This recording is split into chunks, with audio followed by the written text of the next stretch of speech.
BJP के कार्यकर्ताओं, RSS के कार्यकर्ताओं, आप अपने प्रधानमंत्री की आंखों में देखो, आपको डर दिखेगा। पार्लियामेंट में नहीं आ पाए और कारण नारावाने नहीं थे, कारण एप्स्टीन था, कारण अदानी पर केस था। नरेंद्र मोदी जी, अहिंसा और लोकतांत्रिक विरोध देश की बुनियाद है। गांधी जी और भगत सिंह ने यह रास्ता दिखाया है, इससे आप इतना क्यों डरते हो?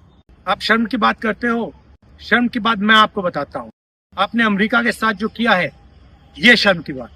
देश को आपने बेचा है। पहली शर्म की बात, जो यूएस के साथ आपने ट्रेड डील की है, जिसमें हिंदुस्तान को कुछ नहीं मिला और हमारा पूरा देश आपने अमेरिका को बेच दिया है। हमारे देश का डेटा दे दिया, किसानों को खत्म कर दिया, टेक्सटाइल इंडस्ट्री बर्बाद कर दी। ये शर्म की बात। दूसरी शर्म की बात, एप्स्टीन जो पीडोफाइल है, उसकी फाइलों में, उसकी ईमेल में आपका नाम, आपके मंत्रियों का नाम और आपके दोस्तों का नाम, तीनों का एक साथ आ रहा है। यह है दूसरी शर्म की बात। और तीसरी शर्म की बात, अदानी पे जो केस चल रहा है, पूरा देश जानता है कि वो अदानी पर नहीं, बीजेपी और आपके फाइनेंशियल आर्किटेक्चर पर केस है। और पूरा देश जानता है, पूरी रात आप सो नहीं पाते हो जब आप सोचते हो कि अदानी केस का क्या होगा। मोदी जी, जो आप अपने मित्रों के लिए, अनिल अंबानी, अदानी, और अपने लिए उचित समझते हो, वो आप करो। हम देश की रक्षा करते हैं, हम किसानों की रक्षा करते हैं, हम मजदूरों की रक्षा करते हैं, स्मॉल एंड मीडियम इंडस्ट्री की रक्षा करते हैं और देश की डेटा की रक्षा करते हैं। हम संविधान के लिए लड़ रहे हैं। कांग्रेस पार्टी के बब्बर शेरों, कार्यकर्ताओं, आपको डरना नहीं है, एक कदम पीछे हटना नहीं। देखिए, ऐसा है, राहुल गांधी जी ने क्या किया है जो माफी मांगे? मोदी ने माफी मांगे, जिन्होंने किसानों के हित को ट्रंप के आगे गिरवी रख दिया। मोदी माफी मांगे, जिन्होंने गलवान में सरेंडर कर दिया, क्योंकि जहां नरेंद्र हुए सरेंडर, वो गलवान हमारा है।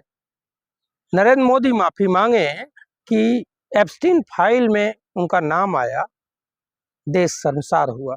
जो संस्कृति, सनातन चरित्र का देश था, विद्वत्ता का देश था, उसका प्रधानमंत्री का नाम एक घृणित व्यक्ति के साथ कैसे आया, इस बात के लिए नरेंद्र मोदी को माफी मांगना चाहिए।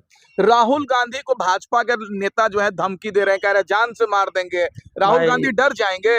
भाई, भारत का पहला आतंकवादी नाथूराम गोडसे के ये भक्त हैं, चेले हैं। तो महात्मा गांधी को ऐसे ही धमकियां मिलती थी और अंततः गत्वा इन्हीं घृणित लोगों ने गांधी जी की हत्या कर दी।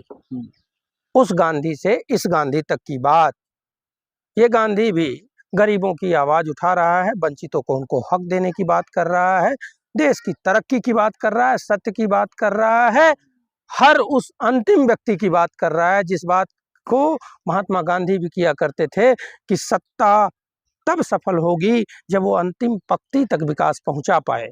तो अंतिम व्यक्ति की बात करने वाले महात्मा गांधी के हत्यारे आज अंतिम व्यक्ति की बात करने वाले राहुल गांधी के खिलाफ जहर बोल रहे हैं और उनको मारने की धमकी दे रहे हैं। और वो जो बोल रहे हैं वो कौन लोग हैं? वो भाजपा से जुड़े लोग हैं। ओम बिरला जैसे आदमी के साथ, वो ओम बिरला जैसे ही वो ट्रेजरी बेंच की तरफ देखता है तो मुस्कुराता है और जैसे विपक्ष की तरफ देखता है तो घूरता है। तो घृणित सोच में उपसभापति ये बताएं कि वो हत्या करने का जो बयान दे रहा है उसके साथ वो कैसे खड़ा है? तो राहुल गांधी भाजपा के धमकी से डर जाएंगे। अरे भाई, जब डरे नहीं हम गोरों से तो क्या खाक डरेंगे इन चोरों से?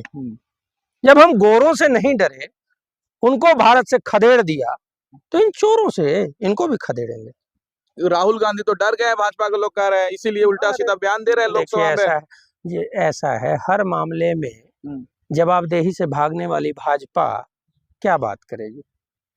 मोदी इससे जवाब देने से भागते हैं कि ट्रंप कहता है कि 2 मिनट में इसका राजनीतिक कैरियर खत्म कर दूंगा।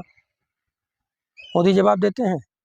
ट्रंप कहता है, 100 बार कह चुका लगभग, कि मैंने सीज फायर करवाया। राहुल गांधी जी ने संसद में बोला था कि प्रधानमंत्री जी आप कहिए कि ट्रंप झूठ बोल रहा है। जवाब देने से भाग गए। बोला उन्होंने? नहीं बोला। हर मामले में जवाबदेही से जो भागता है वो डरा हुआ है ना। जो हर बात का जवाब देने के लिए तैयार है वो डरा है। किरण रिजिजू ने कहा, संसद की बात मैं कोट कर रहा हूं, उन्होंने कहा कि प्रधानमंत्री के ऊपर राहुल गांधी जी जो आरोप लगा रहे हैं उसको ऑथेंटिकेट करना पड़ेगा। राहुल गांधी ने तुरंत खड़े होकर कहा कि मैं प्रमाणित करूंगा उसको, और चेयर ने क्या कहा, नहीं नहीं नहीं नहीं, इसको प्रमाणित करने की जरूरत नहीं है, क्योंकि पोल खुल जाती सारी। राहुल गांधी 2 मिनट में सब खोल देते।